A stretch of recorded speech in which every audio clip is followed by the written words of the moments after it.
Всем привет, меня зовут Кожухова Юлия, я руководитель продуктовых исследований в Узум Маркете. Я психолог, кандидат психологических наук и очень люблю видеть, как знание о том, что нам с вами нравится, как работает наше восприятие, внимание, память, можно использовать для создания цифровых продуктов.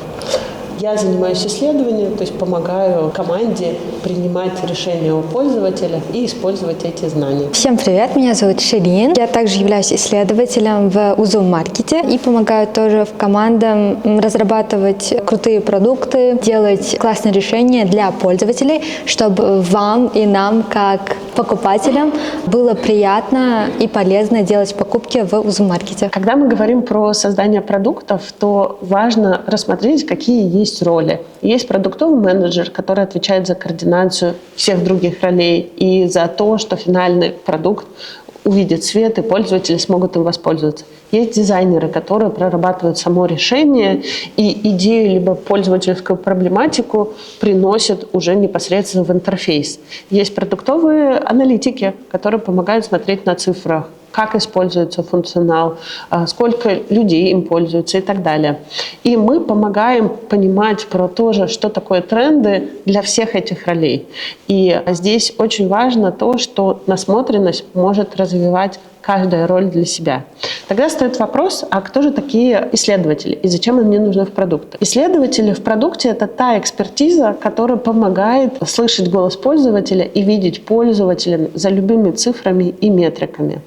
И мы помогаем другим командам понимать, что есть пользовательские боли, видеть, как они проявляются в непосредственном взаимодействии с интерфейсом и видеть те изменения, которые происходят в опыте пользователя, когда они пользуются теми или иными цифровыми продуктами. Видеть, как использование каких-то средств и предметов в реальной жизни может также переноситься на требования в цифровой жизни. Если говорить простыми словами, мы много разговариваем с пользователями и помогаем продуктовым командам принимать решения, беря во внимание поведенческие особенности пользователей. И сегодня вообще изучение поведения людей постоянно меняется. И даже если сравнивать с тем, как люди действовали или использовали цифровые сервисы или продукты несколько лет назад, то уже мы видим, как это поведение изменилось сейчас. И на самом деле, если вы будете смотреть за вашим опытом, за тем, как вы пользуетесь цифровыми продуктами или сервисами, вы тоже увидите, как по-разному можно уже заметить, вы относитесь к использованию продуктов, скорости использования, или замечаете, что использование каких-то приложений стало быстрее и удобнее. Совместно с моей коллегой мы поделимся с вами инструментом, который поможет вам следить за трендами, анализировать поведение того, как люди действуют в цифровой среде в разных странах, с разным контекстом, с разными способами взаимодействия и использовать эту информацию для проектирования своих продуктов, для вдохновения или разработки новых сервисов и услуг. Что же мы вам сегодня расскажем? Мы расскажем, что такое тренд, мы расскажем, как превращать наблюдение из нашей повседневной жизни в понятное решение в цифровом продукте.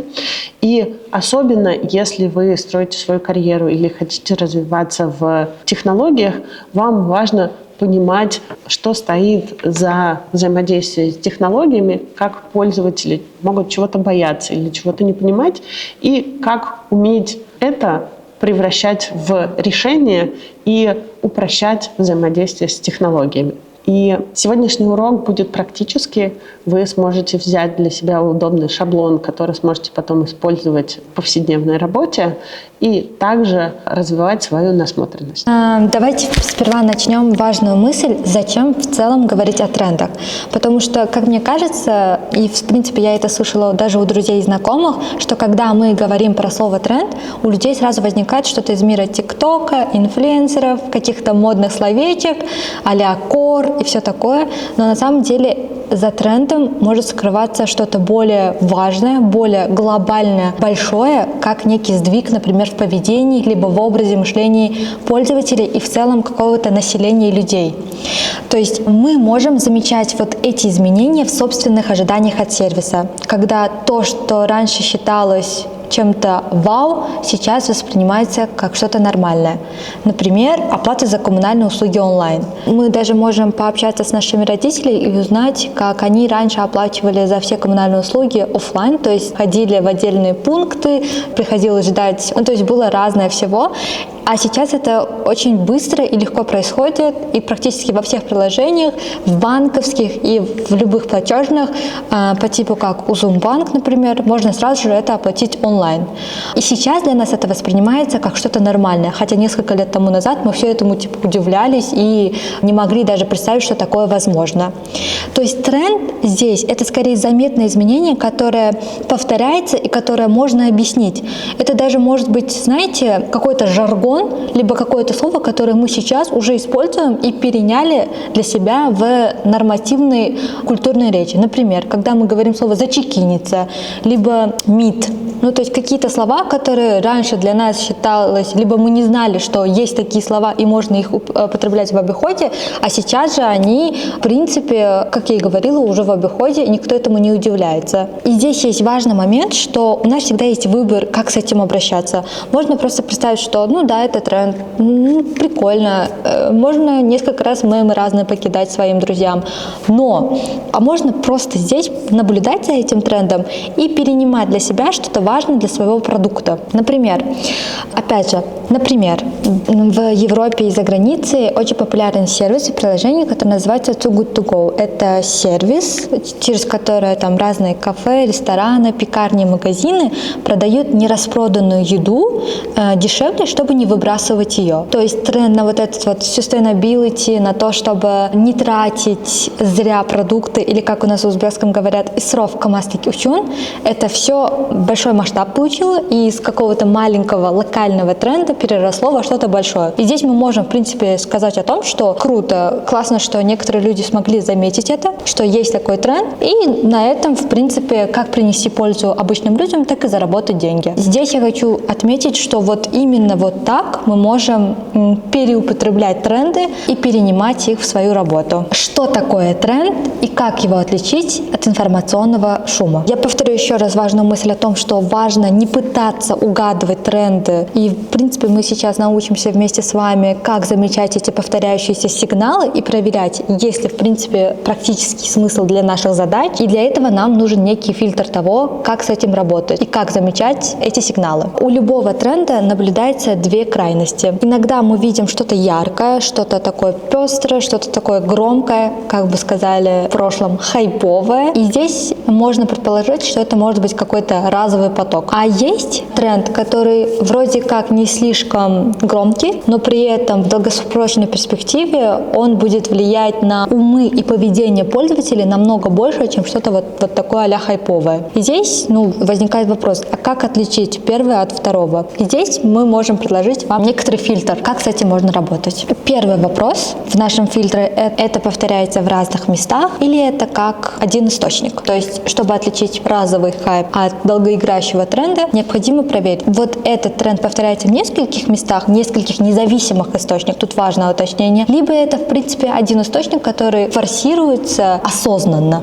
Например, если вы увидите один пост, один ролик, либо одну новость, пока не стоит это воспринимать сразу как сигнал к действию, потому что это может быть единичным всплеском или, как мы говорим, хайпом. Но если вот этот хайп становится сигналом, когда вы видите похожее в нескольких независимых источниках. Например, вы увидели ролик про то, что девушка стала чаще делать короткие заметки, либо вести список задач, чтобы не держать все в голове. Окей, зафиксировали. Потом через какое-то время вы это замечаете в новостях, что словно какое-то приложение выстрелило, потому что предлагает людям после проведения встречи онлайн короткое summary того, что было на этой встрече, выжимку. Потом при встречах с друзьями кто-то начал говорить о том, что я тоже, если честно, начала фиксировать все свои дела в короткую заметку и у себе на главном экране это ставить как скриншот, потому что устала держать все в голове. Потом вы видите об этом какой-то пост про то, почему это полезно не держать все у себя в голове и то, что многозадачность на самом самом деле это не совсем полезно для человеческого мозга, и лучше сфокусироваться на одном-двух важных приоритетных задачах. Ну, то есть мы это увидели из нескольких источников и для себя зафиксировали.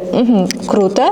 То есть я это услышал и увидел в независимом ролике у авторки, я это увидела в новостях, я про это прочитал там статью научную, я это услышал у своих знакомых и друзей, плюс я увидел, что есть люди, которые уже начали предлагать для этого решение. И здесь мы можем для себя понять, что хорошо, это может выглядеть как долгоиграющий тренд. Первый этап у нас пройден, первый чек, и мы для себя поняли, что это может быть долгоиграющим трендом. Теперь идем ко второму вопросу. Второй вопрос – это связано с реальной потребностью или выгодой для человека. Что под этим подразумевается? То есть иногда что-то выглядит красиво, модно, привлекательно, эстетично, но за этим ничего не стоит. Это может быть просто некий визуальный стиль, это может быть тренд, это может быть какой-то кор, это может быть мем, либо какой-то временный формат, на который приятно смотреть и который приятно пока обсуждать. Но в долгоиграющем тренде чаще всего, который имеет смысл использовать в работе, обычно стоит некая потребность человека, потому что людям становится, может быть, выгоднее, может быть, проще, может быть, спокойнее, либо быстрее решать что-то через какой-то долгоиграющий тренд. Например, мне кажется, пример, который знаком многим, в последние годы стал очень сильно вируситься формат коротких видео. Можно сказать, что это просто был тренд. Например, когда в Инстаграме стали делать рилс, можно было просто сказать, что окей, это нашло применение в одном приложении. Но потом мы стали это замечать на YouTube в виде шортсов. То есть вначале это пришло, естественно, не будем уходить в дебри и вспоминать лайки и все другие приложения. Вот если взять крупно, то это началось в ТикТоке. Потом это еще нашло применение в том, что люди стали из больших книг читать короткую выжимку. Я даже помню, что в лицейское время многие из моих однокурсников, они не смотрели и не читали полностью полную книгу, либо не смотрели про это видео, они читали короткую выжимку. И здесь тоже можно было бы понять, что то есть люди не хотят тратить много времени на какую-то задачу, которую они находят в данный период неприоритетной. То есть им нужно совершить и сделать эту задачу, но они не хотят на это тратить много сил и времени. И поэтому появился формат коротких встреч и выжимок. Например, можно было бы предположить, что это был тренд, все какие-то приложения смогли найти к этому применение, закрыли, идем ищем другой тренд. Но если взглянуть на это, то даже недавно Netflix анонсировал, что они хотят запустить и в целом начать снимать фильмы, которые можно было бы комбинировать с просмотром рилсов. То есть они заметили, что их аудитория, когда смотрят фильмы, они параллельно листают рилсы, либо решают какие-то дополнительные задачи. Мы не будем сейчас обсуждать, хорошо это или плохо, но люди из Netflix происследовали это, обнаружили и придумали некое решение, которое помогло некоторым людям проводить время более приятно. Потому что многие писали о том, что это круто, потому что мне не нужно сконцентрироваться на фильме, я просто хочу отвлечься после тяжелых рабочих будней, хочу несколько дел поделать одновременно, и поэтому мне ок и приятно, мне не хочется смотреть какой-то философский и арт-нуарный фильм, мне окей с этим решением. Поэтому формат здесь можно предположить коротких видео оказался не просто трендом, а способом потребления информации, который закрывает потребность человека на данный момент. И дальше это начинает влиять на продукты и сервис. Появляется короткое объяснение, карточки, выжимки, форматы обучения на 1-2 минуты. То есть у нас есть понятная потребность, а значит это можно рассматривать как трендовое изменение поведения. Если после первого фильтра и второго фильтра у вас тоже опять небольшой чек-ин, то мы идем дальше и фокусируемся на третьем вопросе. И третий вопрос, на который стоит фокусироваться, это понятно ли, почему это происходит именно сейчас. То есть тренды почти всегда связаны, как мы говорили, с изменением поведения и закрытием потребностей человека, но в том числе с изменением условий. То есть условия могут быть экономическими, технологическими, либо культурными, либо связанными с привычками. Нас, в принципе, не совсем интересует именно откуда это появилось и с какими изменениями это именно связано. Нас скорее волнует, что у этого есть некий корень. Пример тоже максимально бытовой. Почему-то в последние годы выросли доставки еды и маркетплейсы, то есть заказ онлайн. И можно здесь сказать, что людям просто понравилось заказывать онлайн, в этом нет ничего сверхъестественного. Это норма для нас, потому что это технологический прорыв. Компании предлагают такую опцию, почему бы им не воспользоваться? Но на самом деле это немножечко поверхностное суждение. Почему? Если продумать причины, можно предположить, что у людей меньше времени. Многие работают в плотном графике, им неудобно, например, заранее планировать планировать какие-то вещи и выделять на поход в магазины отдельное время. Доставка стала быстрее, технологическая причина, может быть, дешевле. Появилось больше пунктов выдачи, то есть которые находятся на первом этаже вашего подъезда, как, например, это с Узумаркетом. Улучшилась оплата в приложениях, стало проще вернуть товар. И, в принципе, выбор онлайн стал шире, потому что некоторые даже бренды большие, они предлагают эксклюзивную онлайн-коллекцию, которую ты не найдешь в офлайне. И это тоже можно предположить, что вот именно поэтому такой вот культурно-технологический и экономический сдвиг повлиял на поведение людей. И точно так же можно рассуждать, в принципе, про любые сигналы, но здесь мы будем сейчас фокусироваться на четвертом вопросе, а именно в том, насколько это связано с нашей аудиторией. Теперь поговорим про то, где искать тренды и как собирать сигналы. В целом сейчас нам нужно разобраться, где эти сигналы смотреть, брать и как собирать их так, чтобы это не превращалось в бесконечное залипание соцсетей, когда мы просто листаем рилсы и пытаемся найти аха-момент, либо же как некое вдохновение, чтобы понять, что вот это долгоиграющий тренд, давай-ка им воспользуемся. Для этого поделюсь системой наблюдений, которая может собирать, в принципе, тренды регулярно. И сделаем это давайте в виде слоев. Например, первый слой — поведение людей и их потребности. Опять возвращаемся в эту тему, но чуть с другого ракурса. Это самый важный слой, потому что тренды в диджитале в итоге всегда завязаны под людей. То есть про то, что они делают, что считают нормой, что их бесит, в чем они находят отдушину, где они экономят время, за что готовы платить, а наоборот, за что они, в принципе, не имеют, даже не ищут способы, либо же ищут способы, чтобы избежать этой оплаты. То есть где это можно искать и наблюдать? Например, разговоры в семейных чатах. Кажется, у многих из нас есть там группы «Семья», где можно просто посмотреть, какие вещи их волнуют в последнее время. Либо же в чатах с подругами. У меня есть, например, мой любимый чат, где активно происходит какое-то всегда обсуждение. Я всегда нахожу там что-то новое, интересное про то, о чем мыслят, в принципе, девушки 20-something girls. И для меня это тоже там важный момент в моей работе. Когда люди обсуждают, какие у них комментарии, либо же в комментариях под постами, мне тоже очень сильно нравится залипать. Когда я вижу какой-то большой вирусный ролик, я всегда иду в комментарии, потому что в комментариях практически всегда самый сок, и люди делятся чем-то, чем они бы, наверное, не поделились в личном общении. Это тоже важно наблюдать и уметь подмечать. Плюс можно смотреть на отзывах на маркетплейсах. То есть, если вы хотите продумать какой-то сервис, завязанный под маркетплейс, либо под какой-то продукт, у которого уже есть аналог здесь и сейчас, можно обязательно туда зайти, нужно, точнее, обязательно туда зайти и ознакомиться с отзывами и комментариями. На что вообще люди жалуются, а что им нравится, а что их бесит, чем они недовольны. Потому что чаще всего в отзывах пишут негативное, то есть то, чем люди недовольны, но это для нас тоже огромный шаг для нашего продукта. Чего нам стоит избежать, а чего избежать не получится, просто потому что это завязано под стандарты вот этого некого продукта. Плюс обсуждение в телеграм-каналах, либо в сообществах, где тоже люди делятся своим опытом, либо же это могут быть вопросы в локальных группах разных. Если вы что-то хотите делать про путешествия, есть разные группы про путешествия в Телеграм и, я не знаю, в Фейсбуке, наверное, тоже наверняка есть, там все есть. То есть разные вещи и разные у нас есть каналы получения вот этой вот информации о поведении, о том, чем живет, что волнует современного человека. И в целом можно даже вот самое последнее здесь наблюдать о себе и про себя. То есть, что вы замечаете у себя? Какими сервисами вы стали чаще пользоваться? От чего решили отказаться? Либо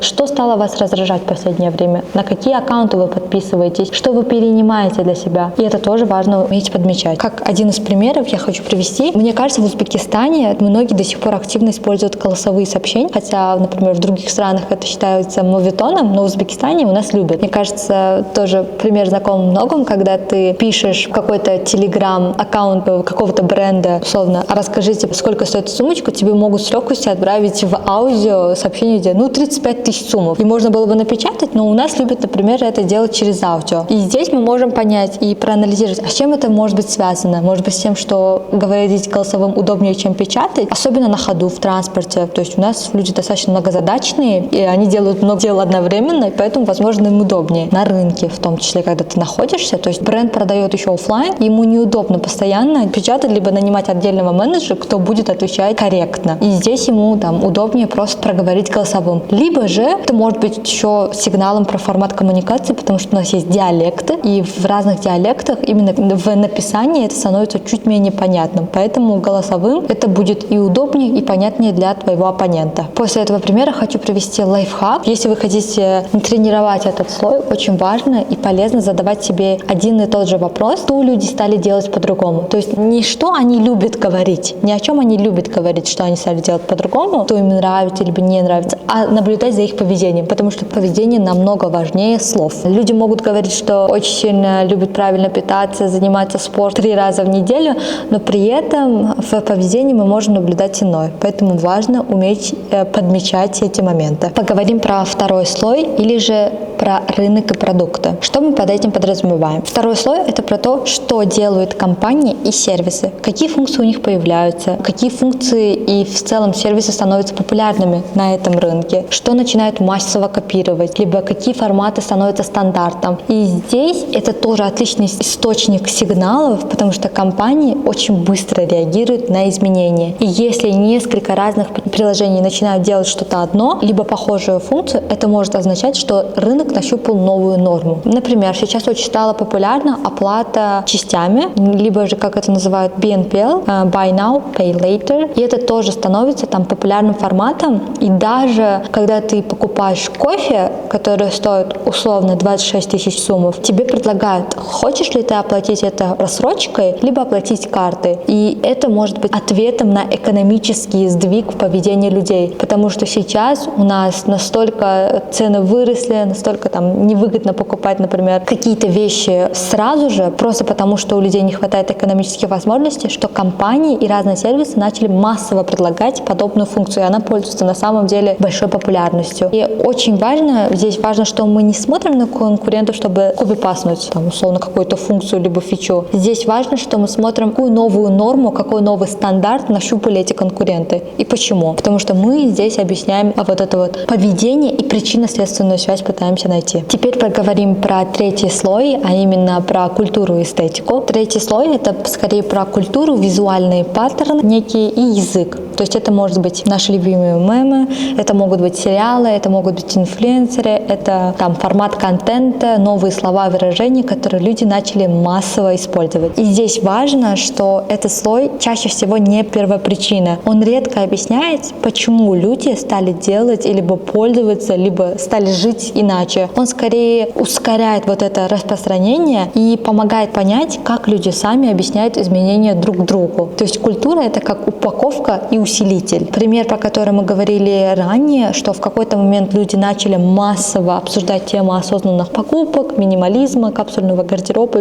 и всего такого. В разных даже челленджей, вроде того, что не покупая новые вещи в течение месяца, то есть no buy challenges, вот примерно такие. И можно спорить, в принципе, откуда это пошло, но культурный слой помог этому распространиться намного быстрее, потому что через те же самые короткие видео люди стали этим делиться с другими людьми. И это начало проникать в разные слои общества. То есть было вначале очень сильно популярно в Америке, потом проникло в Европу, потом в СНГ сообщество, и очень быстро это стало распространяться. Если это раньше занимало несколько лет, сейчас это занимает буквально недели. То есть то, что было популярно на Западе, в течение недели может уже стать популярным и потом опять непопулярным у нас. Если вы делаете продукт либо контент, вам важно понимать, каким языком аудитория описывает то, что вы делаете. И именно здесь помогает именно культурный слой этот. И важно на это обращать внимание. Проговорили про эти слои, и давайте закроем эту главу тем, как фиксировать эти сигналы, чтобы потом из них собрать некий тренд. Здесь я предложу вам инструмент Тренд Радар от Google. Он абсолютно бесплатный, им может воспользоваться каждый желающий. Специально простая, чтобы вы могли вести ее хоть там даже в том же самом Google Sheets, либо хоть в Notion, либо в другом понятном и приятном для вас инструменте. В ней всего 4 колонки, которые нужно заполнить. Давайте сейчас проговорим. Первое — это какой сигнал я заметила. Вторая колонка отвечает, где я это увидела. Третья колонка, про каких людей и какую ситуацию это может быть. И четвертая колонка, почему это может происходить сейчас. Смысл в том, что вы быстро записываете наблюдение, даже если оно сырое. То есть здесь нам просто необходимо зафиксировать все в одном месте. И на этом этапе, потому что мы начинаем собирать просто информацию информацию. Приведу еще один пример, чтобы стало понять, как это выглядит. Например, у нас есть первая колонка, какой сигнал я и заметила. В соцсетях набирает популярность формата коротких объяснений и выжимок, и люди стали чаще писать, что им удобно, когда можно понять суть за минуту. Вторая колонка, где я это увидела. TikTok, Reels, YouTube Shorts, комменты, обсуждения с друзьями. Третья колонка, про каких людей, в какую ситуацию это может быть. Люди, которые потребляют контент на ходу. Четвертая колонка, почему это может происходить сейчас. Ритм жизни, мобильное потребление, привычка к быстрому формату. Если вы хотите сделать себе такой радар, на это достаточно выделить 10-15 минут раз в неделю, либо записывать по 3-5 наблюдений. Уже через месяц у вас будет такая большая база, из которой вы можете отбирать, что можно применить в свою работу, либо в свой продукт. С этим мы закончили. Мы выберем сейчас один сигнал и научимся превращать его в четко сформированный тренд, чтобы его можно было обсуждать в команде и использовать как основу для гипотез. Поговорим про пятый блок, либо же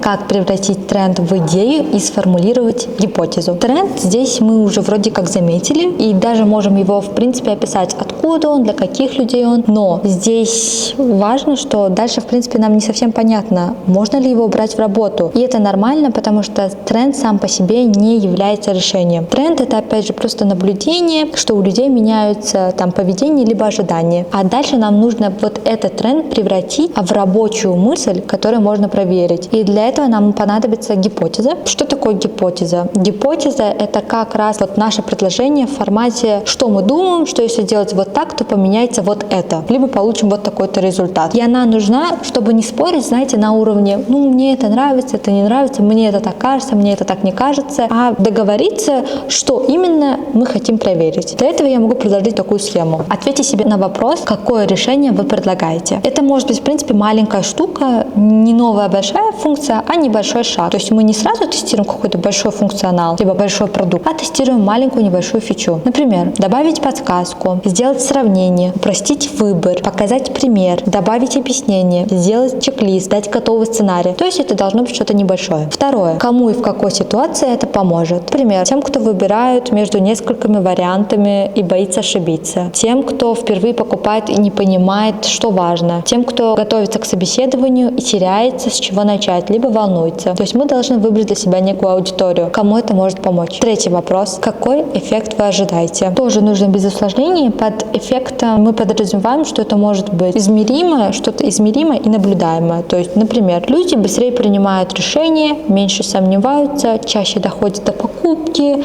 чаще сохраняют, чаще возвращаются, меньше задают одни и те же вопросы. То есть, как пример мы можем привести. Мы думаем, что если мы дадим короткий план подготовки к собеседованию с примерами ответов, то людям, которые впервые идут на интервью и не знают, как готовиться, станет спокойнее и понятнее, и они чаще всего будут доходить до конца подготовки и чувствовать уверенность. То есть это может быть вот такая некая гипотеза. Сейчас возьмите, пожалуйста, свой тренд и попробуйте сказать одну гипотезу в подобном формате, что если произойдет вот это, мы изменим вот это, то у людей поменяется вот это, и мы добьемся такого результата. И дальше мы перейдем к следующему блоку, где я покажу, как быстро проверить эту гипотезу. Это можно сделать с помощью двух самых популярных и очевидных, наверное, инструментов. Это интервью и тест решения. Мы уже прошли большой путь, мы заметили сигнал, мы оформили это в тренд, превратили его в идею и даже смогли сформулировать гипотезу. Теперь нам необходимо это протестировать, потому что почти любая идея в голове кажется хорошей. Вроде как даже есть на это обоснование, даже есть причинно-следственная связь, и это может сразу принимать решение. Но это не совсем так, потому что то, что у нас в голове, иногда может не оказаться правдой в реальности, потому что у людей другие привычки, другие ограничения, другие слова и другие приоритеты. Поэтому нам важно проверить нашу идею. Здесь проверка — это не про недоверие к себе, либо недоверие к своему продукту. Скорее, это про то, чтобы на начальном этапе для себя определить, насколько вот эта идея имеет смысл на именно подобную реализацию. Потому что лучше же потратить 1-2 дня на проверку, нежели месяц на разработку большого продукта, большой фичи, а потом понять, что это никому не нужно. Мне кажется, у многих такое было, в том числе у меня,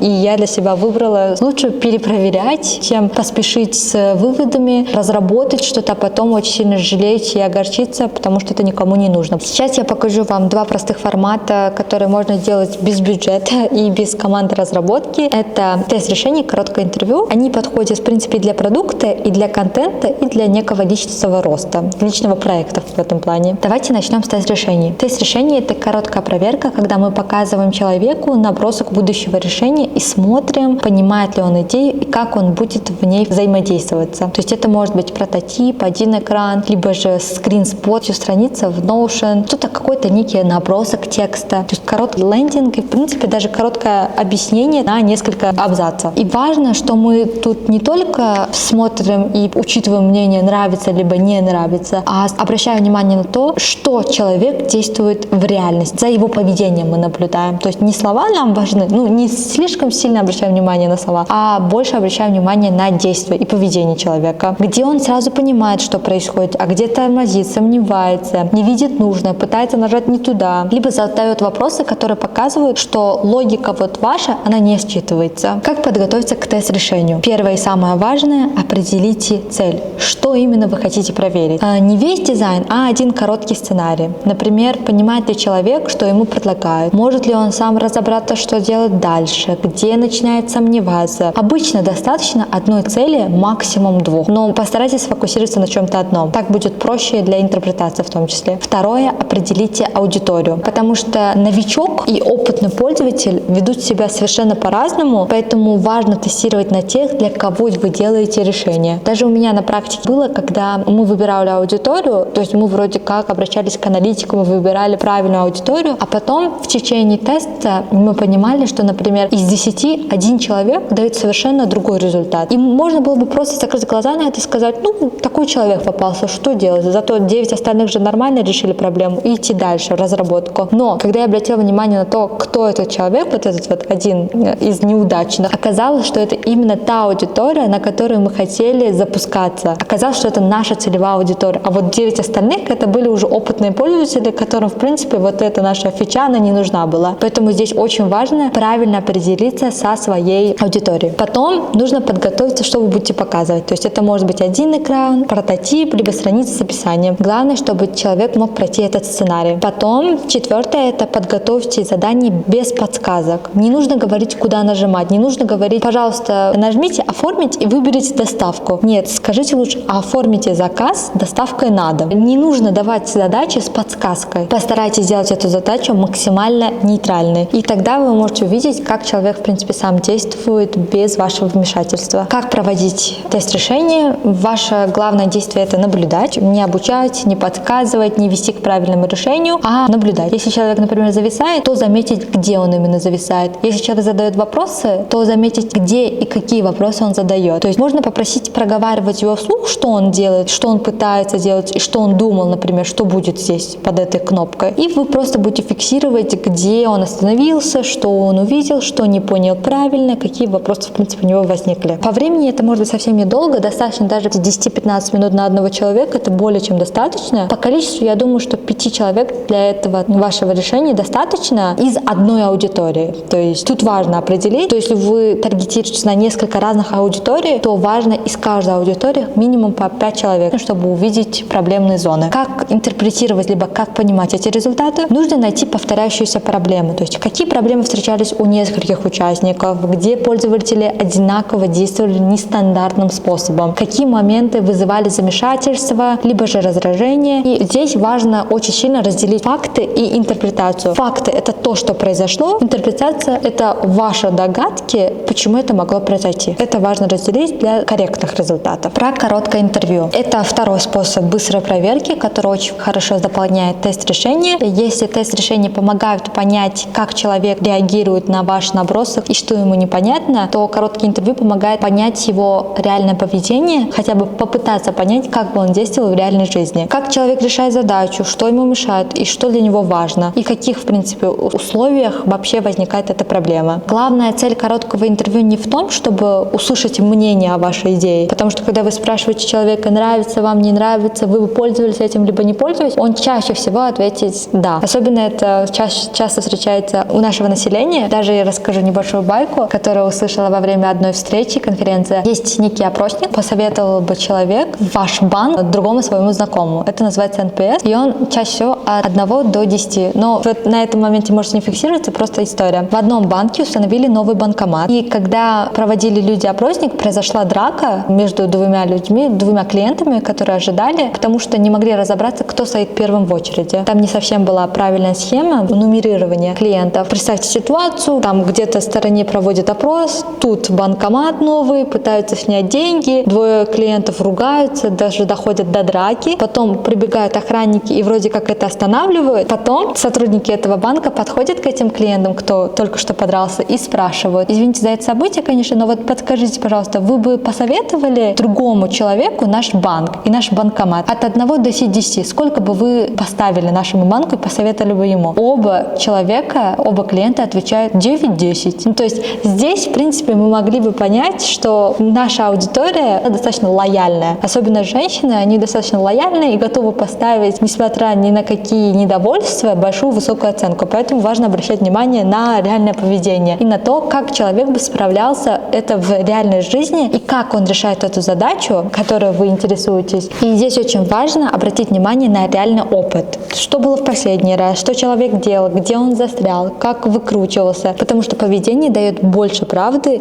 нежели общие рассуждения. Как должно быть правильно, либо что ему понравилось. Как это проверить? Вы выбираете одну из ситуаций, которую хотите понять. Например, выбор товара, подготовка к собеседованию, выбор курса, оформление доставки. И дальше задаете несколько вопросов, которые возвращают человека вот в этот конкретный эпизод. Примерную структуру накидали, вы можете с ним ознакомиться тоже в том числе, и вместе сейчас пройдемся. Первый вопрос. Расскажите про последний раз, когда у вас была такая ситуация. Например, если был выбор про товары, пусть человек вспомнит последнюю ситуацию покупки, где он сомневался. Если про собеседование, пусть помнит последнее интервью, либо подготовку к нему. То есть чем конкретнее этот пример, тем он будет полезнее для вас в том числе, чтобы заметить какие-то специфичные моменты. Второй вопрос – это что было самым неудобным либо сложным. Здесь вы ищете конкретное место, где стало тяжело. То есть, например, было непонятно, чем отличаются варианты, было сложно сделать ошибку, либо страшно, не хватало времени, не было доверия, было слишком много информации. То есть здесь мы попытаемся узнать, в чем заключалась именно эта сложность. Третий вопрос – что вы сделали в итоге, как вы это решили. Это тоже один из самых больших и важных вопросов, потому что он про действие. Человек может сказать, что ему важно качество, но в итоге он выбрал по отзывам, либо по скидке. Или он хотел подготовиться к интервью, но в итоге отложил, потому что не понимал, с чего начать. Вот это и есть материал для ваших решений. То есть понять, а как человек действует в реальной жизни, на что он опирается. Четвертый вопрос. Почему вы выбрали сделать именно так? Тут скрываются мотивы и ограничения. Деньги, время, страх, опыт доверия, лень, привычка, то есть советы других людей. То есть здесь мы узнаем про мотивы и что может повлиять на поведение человека. Это помогает понять, на что он опирается, когда делает выбор. Пятый вопрос. Что было бы для вас хорошим результатом в такой ситуации? То есть это помогает не додумывать за человека. Для кого-то хороший результат, например, чтобы было быстро, а для кого-то, чтобы было спокойно и без каких-то рисков. Для кого-то это чтобы было дешево, а для кого-то максимально надежно. То есть есть разные ситуации и разные тоже драйверы. И это часто меняет то, какое решение стоит делать для вас в том числе. Если вы хотите добавить шестой вопрос, то он тоже очень полезный, но можно и без него. Это в каких случаях вы бы попробовали решение вроде нашего. Он помогает, в принципе, понять контекст использования, и иногда идея хорошая, но для этого нужно людям только в редких случаях, и это тоже бывает нормально. Здесь нам важно дать контекст. А какое ваше решение? Что вы предлагаете? Попытаться объяснить вместе с недостатками и преимуществами, и после посмотреть и услышать, что бы он сделал в такой ситуации. Как не испортить интервью? 3 простых правила. Первое – это не задавайте вопросы в стиле «нравится» либо «не нравится». Чаще всего ответить «нравится», но нам это не важно. Мы смотрим на поведение в конкретных ситуациях. Второе – не спорьте и не убеждайте. Ни в коем случае. Это чаще всего, знаете, встречается даже у начинающих исследователей, когда они пытаются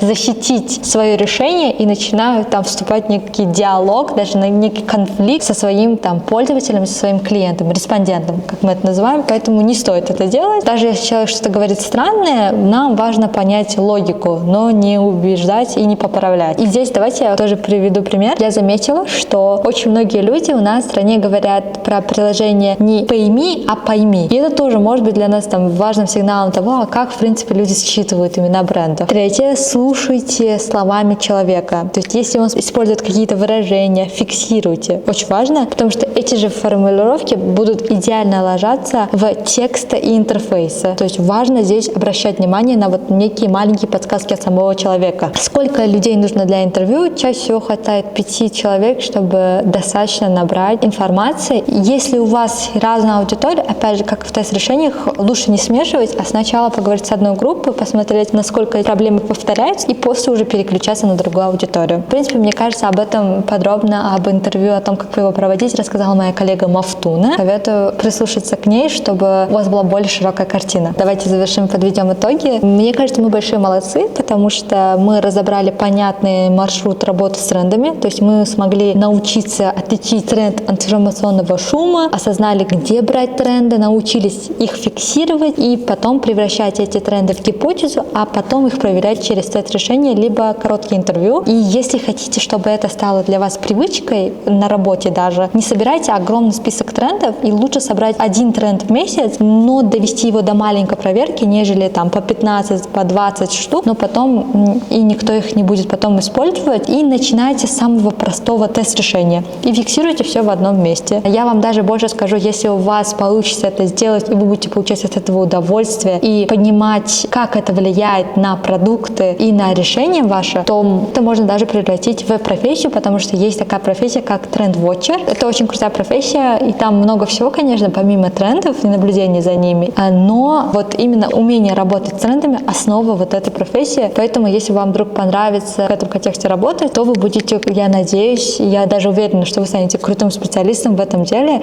и таких специалистов в Узбекистане крайне мало, и их крайне высоко ценят. Поэтому задумайтесь, если что. Спасибо большое, что были с нами.